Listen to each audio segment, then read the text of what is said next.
Good evening. This is Attorney Vince Davis, and this is The Secret, How to Fight CPS and Win. And I'm joined by a flurry of co-hosts tonight. First, we have Miss Deidre Payne from Orange County, California. How are you, Miss Payne? I'm good, thank you. Was there a delay or something? It's a hard question. No, I just said I'm good. Hey, Deidre, tomorrow morning I'm going to be in your county, in your courthouse over there at Lamoureux Justice Center doing a case. So That means I better be out front with your pamphlets ready to go. No. If you and your husband want to meet me down there, I'll say autographs, or oh yeah, hey, I can meet you in person. I can meet the saint. Oh, he would love that. Right. And we have tonight joining us a special co-host, Miss Erin Carranza. Miss Carranza from San Bernardino, California. How are you, Miss Carranza? I'm well, thank you. How are you? Good. And we have, of course, Mr. Darren Guy from Maine, all the way across the country. Yes, sir. Here I am in the flesh. There you are. And we have a special guest, Miss Santina. Is it Ballerina? No, it's Cybert. It's what? Cybert? Well, what's Ballerina? That is Facebook name. Oh, that's your Facebook name. Okay. Mm-hmm. But your first name is Santina? Correct. Okay. What are you doing with your microphone, Ms. Carranza? We can hear all of that. I'm in the hospital waiting room. My dad, his appendix exploded. So no. I was trying to turn up my microphone and then mute it as people were walking by. Oh, okay. But no, I'm ready to go. I have a flurry of questions for you, Mr. Davis. Okay. Well, before we get to that, let's talk to Santina. Santina, where are you calling us from? Ohio. From Ohio? Mm-hmm. Whereabouts in Ohio? Akron. Okay. I'm having a little difficulty hearing you, so if you can speak up just a little bit, that'll help me out. Okay. So what's going on with you and CPS in Akron, Ohio? Well, really, it's called Summit County. So What? It's called Summit County. Uh-huh. Nothing. They took my son because somebody tested positive for a drug that I wasn't known to be aware of, as in like it wasn't my test, so I couldn't find out. I tested positive for marijuana. I got my weed card 2 days later, and already did all my sunset hearing. This took place in like 2019 or 2020. Okay, Santina, so I'm not sure what's going on, but I can barely hear you. And on a live stream, sound is probably the most important thing. Right, Miss Deidre? You got it. Is there some kind of lag? I feel there's like lag time. Are you like in the car today? Who? Me? Deidre. Yeah, Deidre. No, I'm at home. Okay. Okay, Santina. Is there still a lag? Yeah, it's the backdrop. Anyway, Santina, start over. What's going on with you and CPS in Ohio?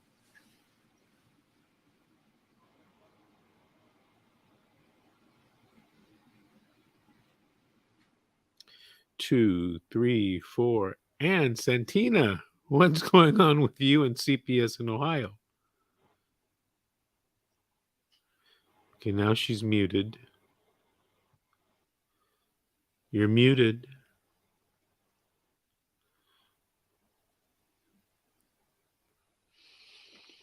Nothing like technology, huh, Mr. Guy?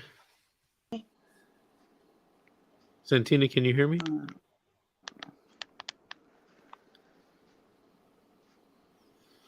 Santina's imitating Deidre. Technology, man, every time. Do I still have lag? I still got this virtual background. You're good, though. I'm gonna log out and log back in. Okay, Santina, I can give you one more chance. Give you I don't know. She might. There she comes. Santina, are you there? Yeah.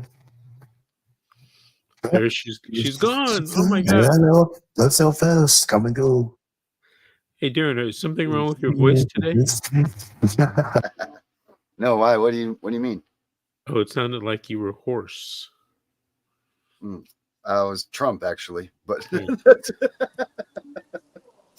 He said a horse, not a horse's ass.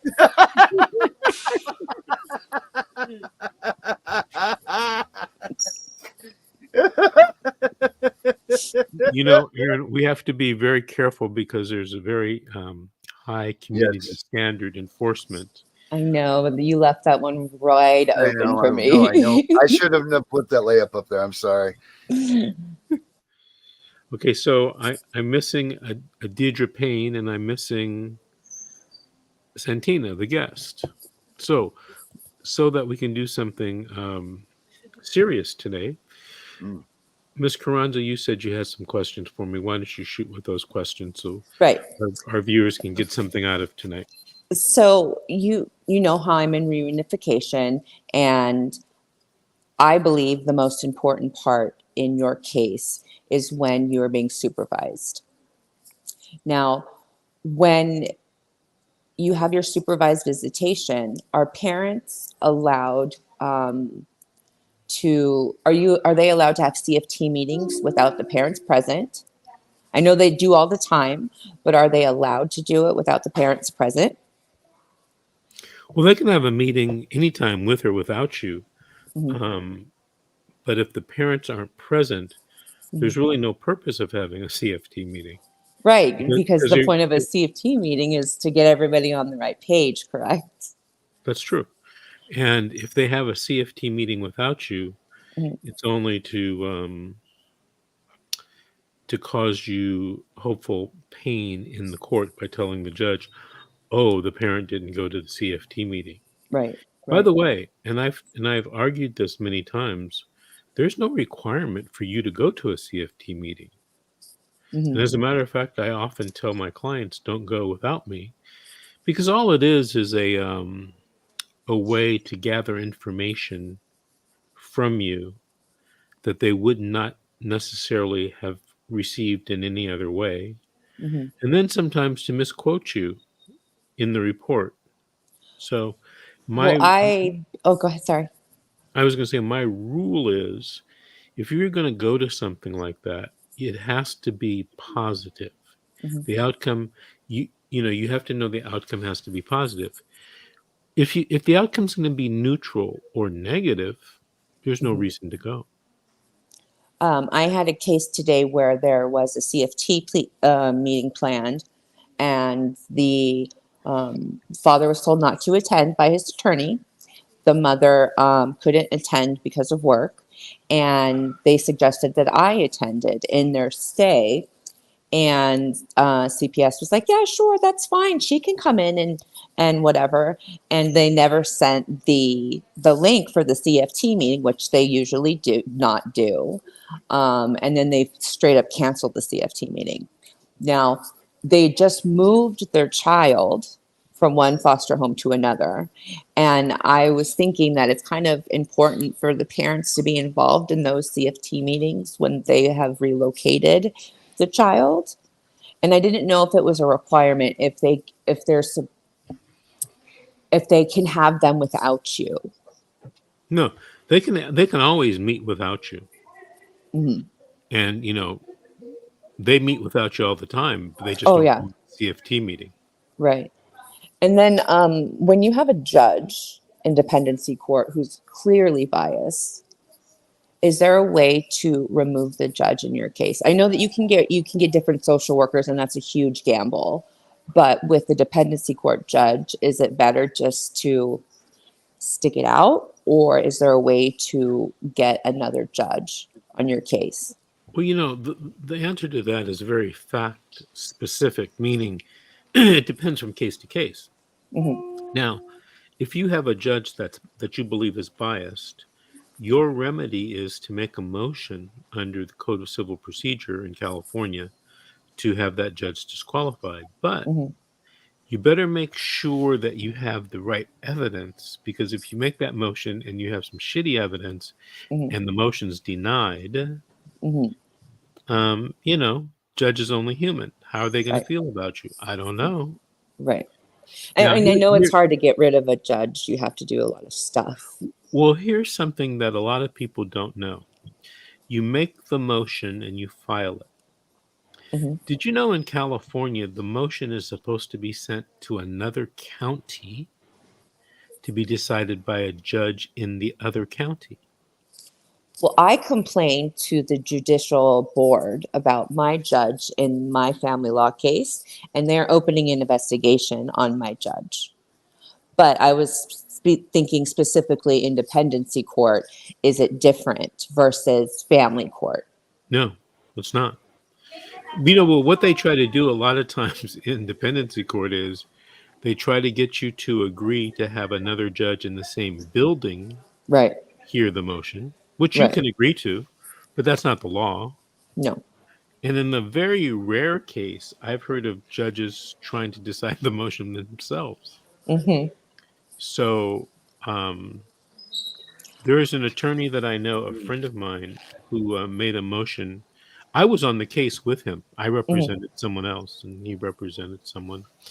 He made a motion to disqualify a judge. And to be honest with you, although I felt the judge may have been biased, I didn't think there was strong evidence. Mm-hmm. His motion was granted. And, Mm-hmm. another judge had to be assigned to the case. So you never know, right? Right. You Yeah. I never- mean, you could get a better judge, or you could get a way worse one, just like with caseworkers. Yeah. You don't know what you're gonna get. Also, is there a specific distance that CPS can are supposed to follow? Is it like 30 miles from the family's house where they're placed, or can they just send them wherever they want? Send them who? The child. So Oh. they set for the foster home. I thought it was like a 30-mile distance for visitation. I had a No. client whose kid went to Montana.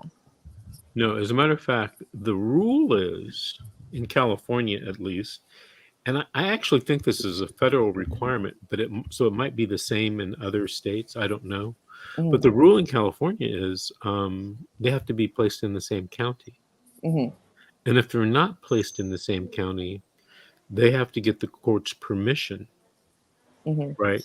And that would mean other lawyers would be present and argue for or against the placement. Right. A lot of times, in a lot of cases over the years, I've seen CPS has just decided, we're going to place the kid, up north, Mm-hmm. 500 miles away, Right. because blah, blah, blah. Well, I had a client whose son was in 18 different foster homes and ended up in Montana. And That sounds like there might be an issue with the child, having so many placements. Was it a kid that was having some disciplinary issues or something like that? They said he was. They kept bouncing him from foster home to foster home. He slept in the CPS office. He slept in the CPS office for 3 months, and then on a blow up mattress in the office. And then they bounced him into Montana, and then they brought him back, and then they put him in a group home, and finally their case was dismissed. I helped this family get their case dismissed, but I always assumed that they couldn't place, because it's so hard for families to get to get transportation. That's why, if you don't know, they can pay for your transportation. They can give you a bus pass. They can give you gas money. You just have to ask for it. But for them to place a child 5 hours away or in another state, didn't see how that's even, of course, it's cruel, but how it's even legal.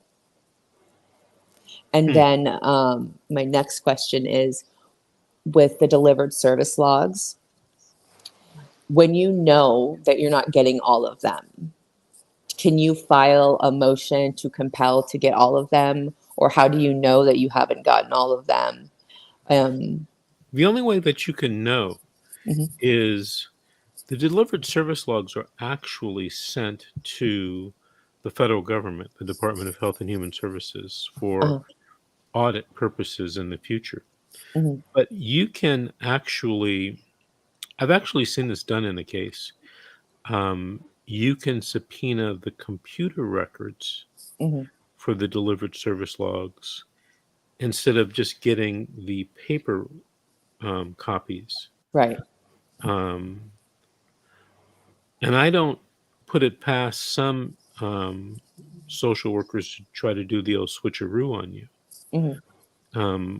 I once told this story. I represented a parent in a case, in a juvenile dependency case, and I requested the delivered service logs, and they were given to me. This was long before they were all computerized. After the case, we ended up suing the social worker and the county for civil rights violations. And I made a document request for the delivered service logs.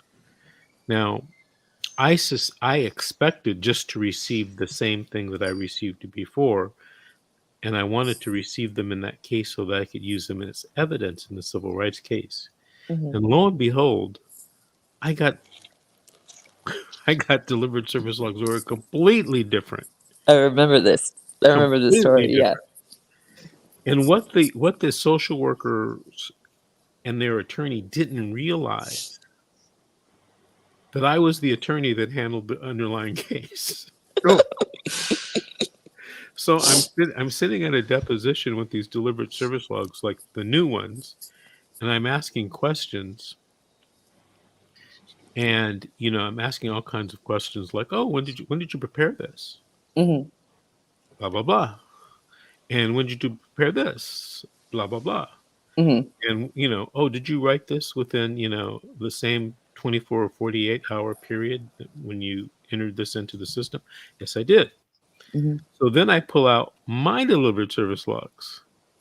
I said, so why don't you tell me about these? Where did these come from? Now, obviously, that kind of ended the whole case, and they wanted to resolve the case because, oops, big oops. Yeah. But yeah, and in all, not all cases, but in a lot of cases, you want to ask for the delivered service logs. What's really kind of funny is when I go from state to state, I ask for delivered service logs. In a lot of states, they call it something different, and in a lot of cases, they don't get a lot of requests for the delivered service logs. I had a lot of people that don't even know that they're there. I've testified in 7 different states, and I'd say 4 of the states are like, what are you talking about? They don't do that. And I'm like, yes, they do. You can get these notes. These are federally, they have to keep them to keep their funding. They don't even know about it. Right. And I remember I did a case up in Oregon, and they felt that they didn't have to give me the delivered service logs. And they kept some in paper and they kept some electronically. But yeah, you're entitled to them. But hold on a second. Miss Payne. Yes. You look like you had a question or a comment. No, I didn't. Oh. You just had a quizzical look on your face. No, I'd raise my hand if I had a question. Okay. Mr. Guy, Mr. Guy, did you have a question about the delivered service logs? I saw your private comment, by the way, and I do want you to tell people that. All right. You want that now? Yeah. Yeah. So when I was so long story short is my caseworker had gotten an order of protection, order of harassment on me. And the judge that was there was her, the attorney general, and this judge. And then when we went to the TPR hearing, the first day of our trial, it was the same judge that ruled on the order of harassment against me. So my lawyer had stood up and he said, "Excuse me, Your Honor, but we're going to ask you to recuse yourself from this because you've been privy to this information." Mm-hmm. The judge went back in her chambers for about 15 minutes, came back, and then she sat there and heard the next 2 days of trial and ruled on the case. And so, then what happened? Then we appealed it based on that, and the appeals court denied it. And they said, because justice has to look like justice, and it's not because I don't feel that it was fair to me, it's how justice looks upon by everybody else. So bias doesn't matter. Bias to me doesn't matter. It's how the justice looks to everybody else in the courtroom. So, because that was the argument, was that it was biased towards me because this judge had ruled on that. But that was their reasonings for that. Was justice has to look like justice, not. Well, to that me, doesn't look like justice to me. That looks like bias. Yep. All right. So, I'm sorry. Go ahead. No, I was going to say, what's your next question? The reason I asked about the delivered service logs was because I had a client when her attorney requested them, they gave her 20 pages. And I said, no, absolutely not. There's got to be more. The average I've seen is around 300 pages for a 6-year case. And, 2 weeks later, they came back with 177 extra pages. But she kept such well-documented notes that she has her own set of delivered service logs per se. So every phone conversation, she wrote down everything. And there's chunks missing. And I thought there must be a way to get all of your record from the county. You know what the attorney should do is subpoena the computer records, right? And or subpoena the Department of Health and Human Services for all of the computer records that have been sent to them by that county for that case. So you can track them down. Put a fence around it. Right. Now, is there a way to find out the person who called on you? I know you can't do an independency court, like who called the 1-800 number. You have to wait until after, but can you sue to find out who called on you? It's like a question that everybody asks. Generally, no. Mm-hmm. There is a state law in California that person gets to remain confidential. Sometimes it comes out anyway, who calls. But generally, sometimes the social worker's attorney and the social worker wants to keep that person confidential. Yeah, I mean, I know who called on me. It was my husband, but I'm just saying in general, I have a lot of people ask me, well, can I find out who made these false claims? And, isn't it against the law to make a false claim and have someone's child removed?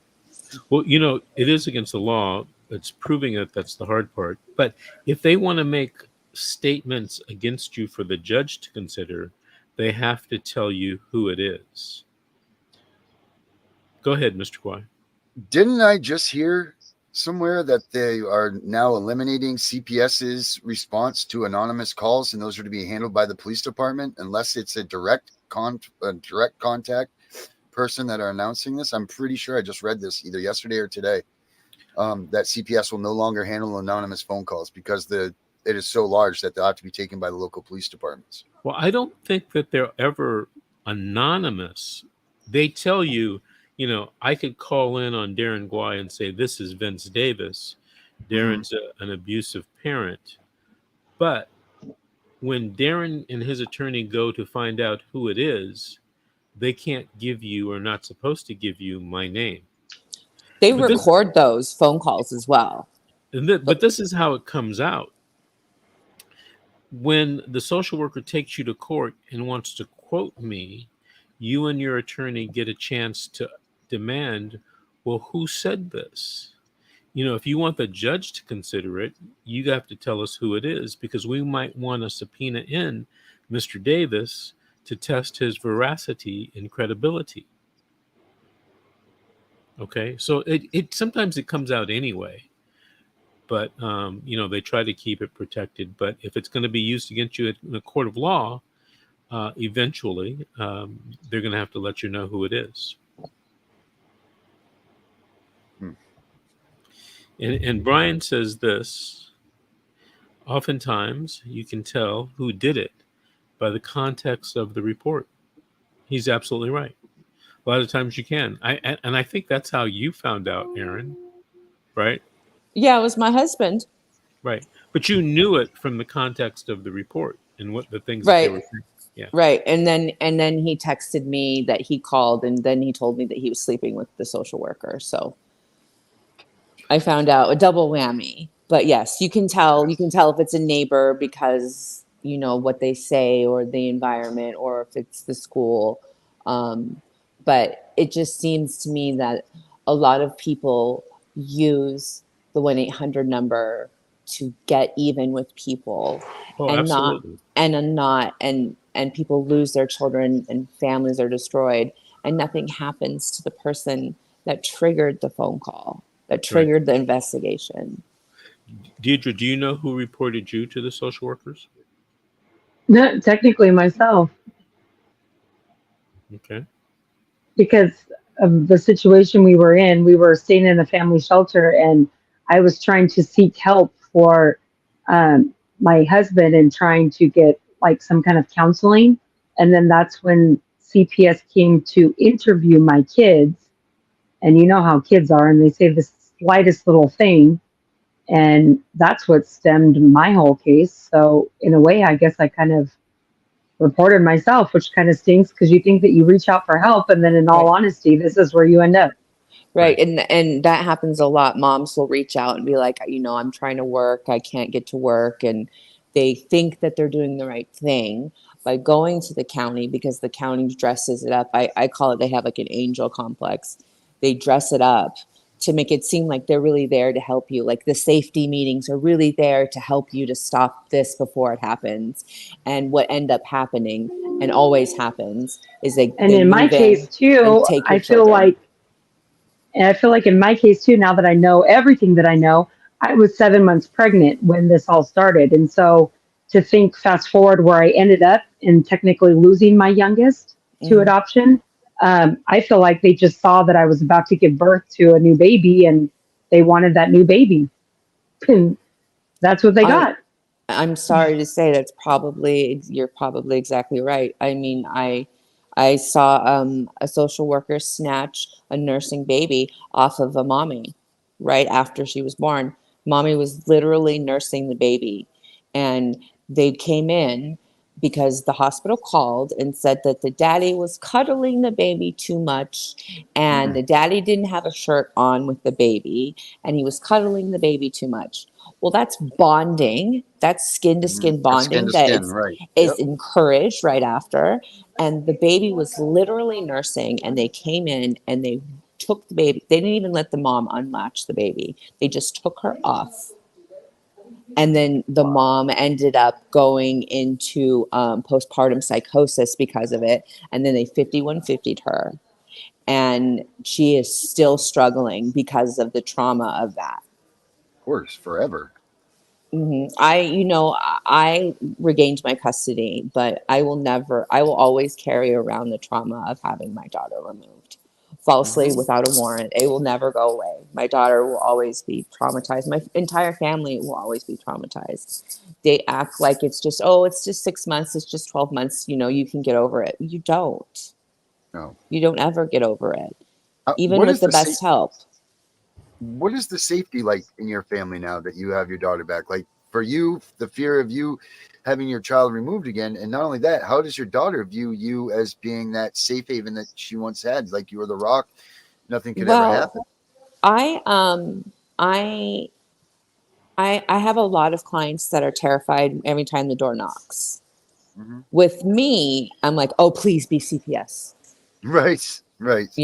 Because I know what to say. I know what to do now. I know how, And my daughter, they tried really hard to sever the bond that I had with my child, and it didn't work. So my daughter, she knows and she confides in me. And I told her that she doesn't have to speak to them if they ever come to talk to her. She doesn't have to talk to them. A lot of people don't realize that your children don't have to talk to them. And so I went the opposite direction. I went, okay, you took away my child. I'm going to benefit from your services. And I'm going to teach people how to benefit from your services. I'm going to beat you at your own game with your own rules. And they came to my house a couple of times after I was done with dependency court, because my husband at the time was still really good friends with the social worker. And so they would come and they'd knock on the door, and I'd open the door with a big old smile, and I'd shut the door in their face.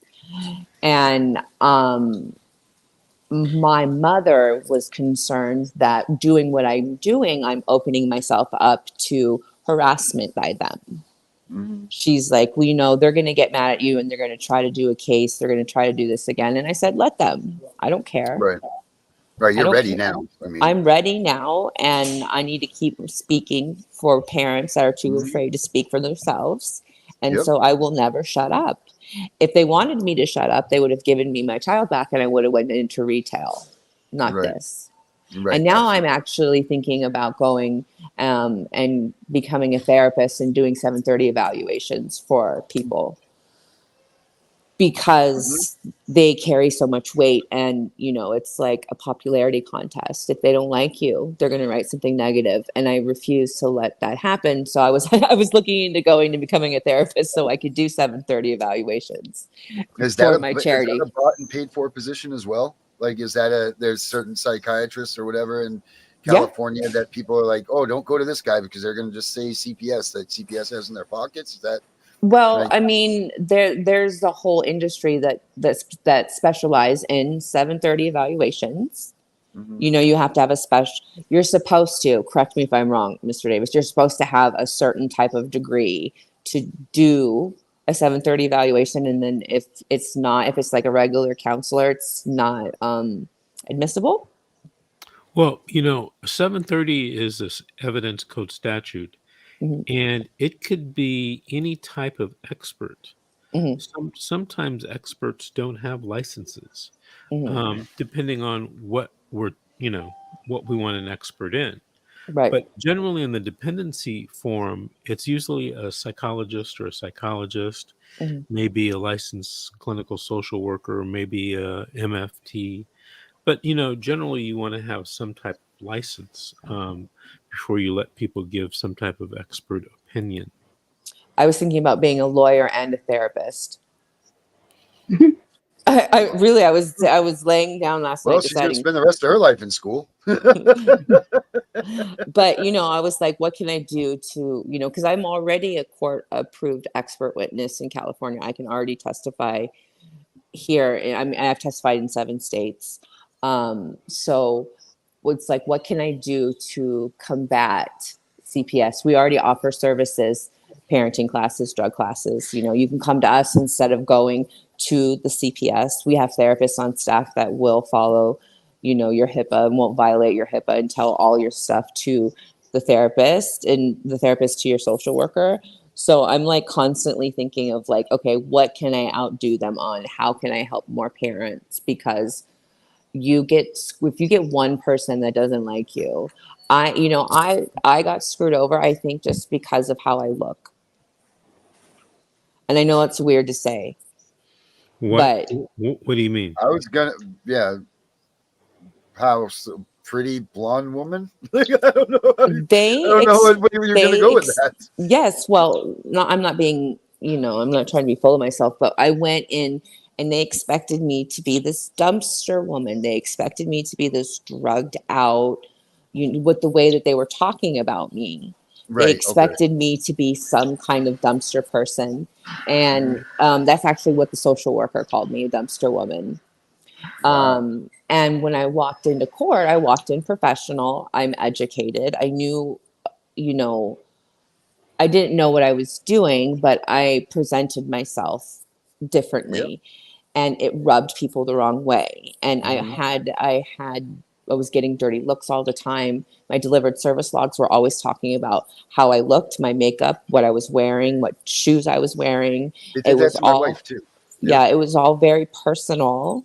And it was more about me and how I look than my visits were with my daughter. And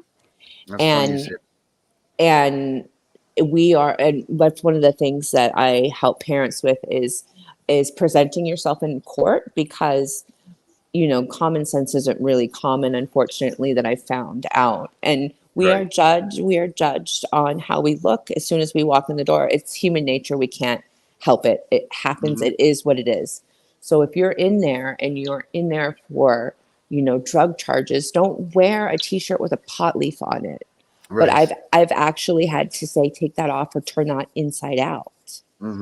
Because as soon as you walk in the door, they're looking at you. They're looking for a reason to take away your children. If they say that you're dressed inappropriately, then you have a crazy sex life, or they infer all this other stuff. So I teach parents, like, it's like you're going to go to church. You have to be really respectful, tone down, don't wear all the jewelry, don't wear all your bling, be really respectful, and be like a blank page, because they're already looking to destroy you. And if you walk in there looking put together, it's going to throw them off. And I found a big thing that kind of was not a benefit in my case, and I didn't know this until like too far in, but the visits that I would have with my newborn, because both me and my husband have always gotten to visit with my newborn together, but then with our two older children, my husband would visit with them and then I would visit with them. But when we did the newborn visits, it was always with the foster parent. Therefore, the foster parent was the one doing the write-up, meaning the write-up, of course, was always going to be written in a biased way. But never did I know that I could request to not have them be the, so to speak, monitor of our visits or supervisor of our visits. And I never knew that. Well, that's all the way up until like 3/4 into our case. I never knew that. That's what I was going to ask Vince about as well. Is like, how is that even legal or even ethical to have the foster parent in there when you are trying to bond and you're trying to do reunification?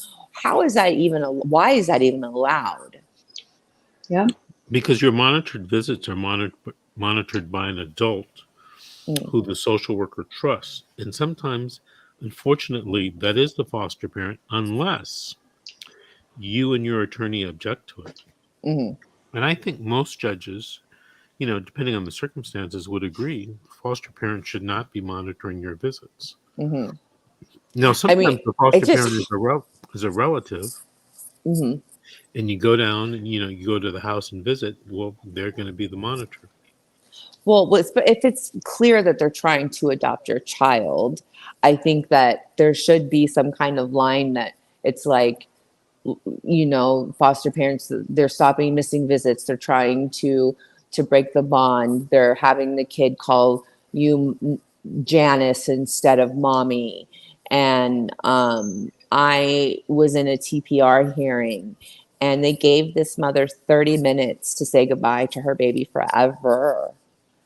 And it was the most heartbreaking thing that I have ever seen. How barbaric. 30 minutes. And this foster mother had been angling to adopt this baby girl for a year.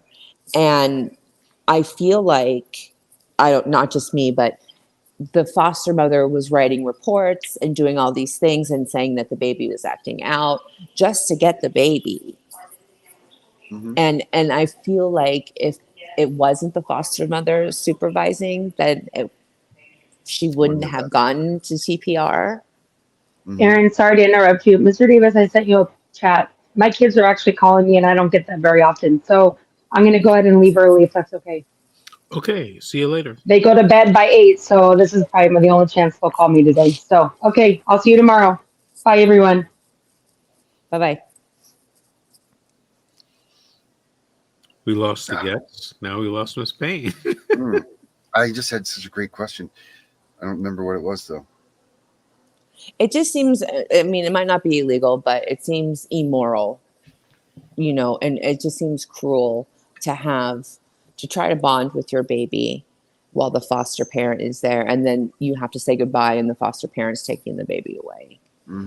It doesn't seem right. And I know that there's no logic when it comes to court. Throw logic out the window. You're going to make yourself crazy. But I have a question mhm. for both of you, and I'll let Aaron go first. If you had to tell someone who is a new parent who has a case in CPS, what do you think the number one thing you'd tell them to do? Is now that depends. Are they in the middle of it already, or have they gone to their safety meeting, or have they gone to anything, or they just get a knock at the door? Well, that's good. That's a good point. Let's say they first get a knock at the door. Don't open the door. Mr. Guai, what do you say? I'm right there with Ms. Carranza. Then I just call my lawyer, I guess would be, or find a lawyer immediately. I would not open my door until I had an attorney. And, they're like, well, what if the police are there? Well, so what if the police are there? If they don't have a warrant, don't open your door. And if you are not comfortable enough standing up to somebody and saying, go away, say, please come back when I have an attorney, and shut the door. The worst mistake I ever did was I let them in. Now, you did something. You let them in, but then you proceeded to talk to them because you felt that you could go one-on-one with them. Yes, I did. I thought, I have nothing to hide. I have a beautiful home. Lola has a wonderful room. I have already done 2 months of therapy for my suicide attempt. Like, I have nothing to hide. Come on in. I'm a good mommy. I'm not ashamed. I'm not afraid to let you into my house. I have nothing to hide. It was the worst thing I've ever done. Mr. Guai, what do you say? I'm right there with her. I mean, if I'd have known that, well, I mean, mine was a little bit different. They came like the barrage of the force. They came with a bunch of police and they came with a bunch of caseworkers. But still, I wish I would have known that we didn't have to sit there, and I wish I would have known to shut my mouth. I wish I would have known that we didn't have to talk to them. Mm-hmm. I wish I would have known we didn't have to sign a safety plan. I wish. Yeah. I can wish and wish and wish all I want, but when you have 6 cops staring at you and you have 7 or 8 caseworkers literally swarming around your house, and all of them left going, wow, they left there saying, let's close this case. Like there's no reason for any of this, how things turn, because of whatever happens. But, like if I'd have just known that I could have just buried my head and said, don't pay attention. I had nanny cams, and I had the caseworker tell me to my face, there is no safety concerns here. We have no problem leaving Lola with you. The minute they found out they were recorded, I was put on the worst punishment. I saw my daughter 1 day a week for 2 hours. Yep. I never got overnights. I never got unsupervised. And it's because I had them on recording. And I had them record, and I have it on my website. I have them saying there's no safety concerns here. I have the paperwork. 2 months later, they came in and removed my daughter without a warrant, and I found out it was because she was messing around with my husband. Mm-hmm. And the reason I know that was because he was sending me messages, and I also hired a private detective. Well, I really think that a preemptive class or a course, and that's one of the things that I think that all of us are working towards, is even though you don't even if you don't have a child, or you do, I think a preemptive, maybe 1.5 hour course to teach people how to prepare themselves if CPS does come around, like phone numbers, things to do, all of these things, because again, unless you're involved in CPS already, that's when you know about it. You don't know anything if you're not, like I will say, I was one of those ones that was like, oh, you got your kids taken? You're a bad parent. Yep. Yeah, you're terrible. And that's only what, like 8% of all of the cases, I believe, or something like that, are like actual children that should be removed. My family, it took a long time for half of my family to get on board and realize that I didn't do anything wrong, because it's so ingrained in our heads and in our society that I have I teach a course for family members about how to process what's going on with your child, with your daughter or your grandchild or whoever is involved. Like I've actually gone out and sat and talked to families about what happens when CPS comes in and how they can be supportive. And, you know, because nobody knows. And if you're watching this video, it's too late. Mm-hmm. You know, you didn't just stumble upon us just because. You are here because CPS is in your life or in somebody else or in someone you love's life. Mm-hmm. And you're looking for the best lawyer and the fastest way to get your kid back. And there isn't. The best lawyer is right here, but the fast remedy to get your kid back is already gone by. Right. And you get more you get more flies with honey than vinegar. I told my social worker to F off, and they took all the chairs at the visit. They don't like that. I mean, mine got a restraining order on me, so that just tells you. Mr. Davis, what's the fastest you've ever gotten a child returned? I'd say it usually happens at the detention hearing if I'm going to get them returned fast. Yeah. On a couple of occasions, I've got them returned before the detention hearing, but the stars had to align the right way for something like that to happen. That's very unusual to happen. So 72 hours, you've gotten them back. Mm-hmm. It doesn't happen a lot because the allegations are supposed to be accepted as true for the 72-hour hearing. So if the social worker is smart enough to allege that Darren Guai is a child abuser, and I have 7 people that will say that's true, the judge is supposed to accept that as true and then detain the child from you. But then at the next hearing, they call it the jurisdictional hearing, the social worker actually has to prove that. Like have that witness or interview that witness and put it in a report so that your attorney... We don't get any of that up here. None of that. Really, I always thought that was part of the federal rules and regulations, the federal mandate. Now, are you telling me that Maine's not?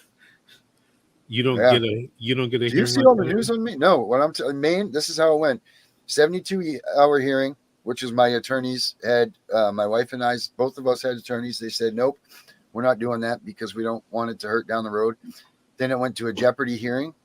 At the jeopardy hearing, they found me guilty to all whatever, and they took my parental rights, not took them away, but they gave my wife custody of the baby. And then we had a follow-up jeopardy hearing, and then that's when they came and took the baby, and then we had CPR. That was the only hearings that we went to.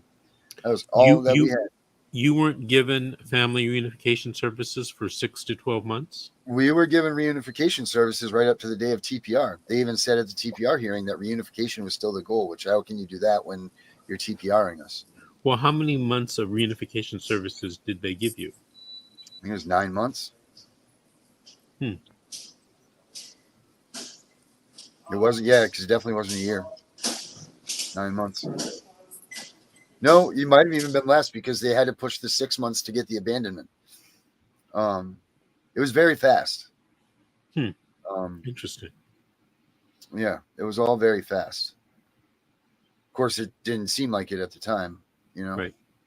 Well, that's another thing. That's what I tell my clients is to write everything down because so much happens to you and it goes by so quickly that important things you're going to forget. I go through my old journals. I'm like, oh yeah, I forgot they did this. But one of the most important things I've ever been told was by Mr. Davis was I was stuck in module 1 and he asked me if I wanted to get my daughter back. And I said, yes. And he said that I needed to get over the removal. And I'm having the same issues with a lot of parents because it's so traumatizing. They can't get unstuck from their child being removed. And here we are at 3 months and 6 months. And you're wanting to go back and you're wanting to fight the removal. Well, it's too late for that. You can come back around and sue them later. Like you need to get on this fast track and you need to get over the removal process, not the actual removal, because that will never go away. But the fact that your kid was removed, yes, your child was removed. Now, put a pin in it and start jumping to and doing what they say, because you are going to blink and you are not going to be able to complete your services because you didn't know you had to do A, B, C, and D, because you were stuck, traumatized by the removal of your children. If Mr. Davis did not tell me, Aaron, you need to get over the removal, I would not have completed my services. I would not have gotten my daughter back. I would not be sitting here because I was so traumatized by it. That's all I could think about. I didn't even know I had to do services because they didn't tell me. They didn't tell me anything. They didn't tell me I had to set up anything or get referrals. Or they take their time getting you the referrals. That's another one of their tactics. Right. And then they're supposed to do it within 7 days. But it's really important for parents to understand, and it sounds callous and it sounds cold, and it's not. But that removal, you can't keep focusing on that. That, yes, it's happened, and we can deal with it later. But for now, you got to get your kids back, and you got to get over that removal. Because if you don't, it's not going to be a temporary thing. It will become a permanent thing.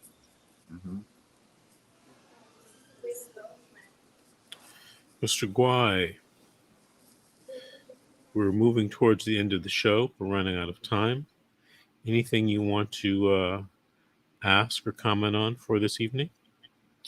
No, I would just say that listen to this fine lady right here, and you guys should check out her website and listen to her podcast and all that stuff, because what she's doing is what no one else is doing, and that's being there for everybody and trying to like guide them along and do it properly. So Erin Kranz is fastly becoming the queen of this, and you guys should definitely check out her website and all of the things that she's doing, because if you need help, she's the one you want to get a hold of. I appreciate that. Thank you. I told myself that if I could help one person get through this, then me going through it, me losing my daughter, if I could help one person, it would be worth it. And now I've helped 150 families here in California. So That's awesome. if anybody needs help, you can reach out to me by email, go to my website. We have a form you can fill out, and then you can get a hold of therapists. You can get a hold of me. I have attorneys that if you need an attorney, I'm always going to send you to Vince, just so you know. But, we have, I have a 501c3, and if you need help getting to services, we can help you. And if you need help getting with therapists, we can connect you, because this traumatized me, and I couldn't just take my baby and turn my back on other parents. It's the transformation through reunification, right? That's the website? Yes. All right. I just want to put this up here so that Grace can put it up for people. Yep, that's me. Because I transformed during reunification. I became better and stronger, and I learned how to play the game. And then I was teaching. I was literally teaching other parents how to have good visits while I was in dependency court, while I was in my own visits. So I used their resources to become what I am now. I literally benefited from services. And I also want to talk next time around on how to benefit from your services and how to explain it to your therapist so they say that you're benefiting from your services. It's a little bit long, but there's a trick to it. Absolutely. Did you give the your website? Okay, got your website.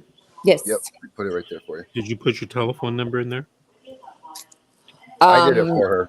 Yeah, I didn't do it, but somebody did. Right here for you. Is it in there, Darren? I will put it in there here in a second if it's right here. Okay. And it is 909, right? Yes, 579. Yep. 7630. Yep. Okay, cool. I'll put it in there for you, Mr. Davis, too. Alrighty. Well, I want to thank both of you for joining me tonight and co-hosting it. We lost our guest, and that was kind of unfortunate. But Grace, maybe you can get her back on the show. Ms. Carranza, I want to thank you very much for coming on this evening. Mr. Guai, it's been a pleasure as usual. And Yes, we sir. have our show tomorrow night, Thursday evening at 7 p.m. Pacific time. So I will see you all then. All Oh, righty? you gonna try it? Have Grace do it. Say it. Tell her to do it. Do What? Turn the music on? Yeah, Grace, play the music. Wait, hold on. Is that copyright-free music? Because if it's not, Yes. we're going to... Huh? No, Oh, she got Grace, it from her stop thing. the She's got music. it. Stop the music, Grace. No, Grace, it's all stop. we're all good. Good night, guys. Right.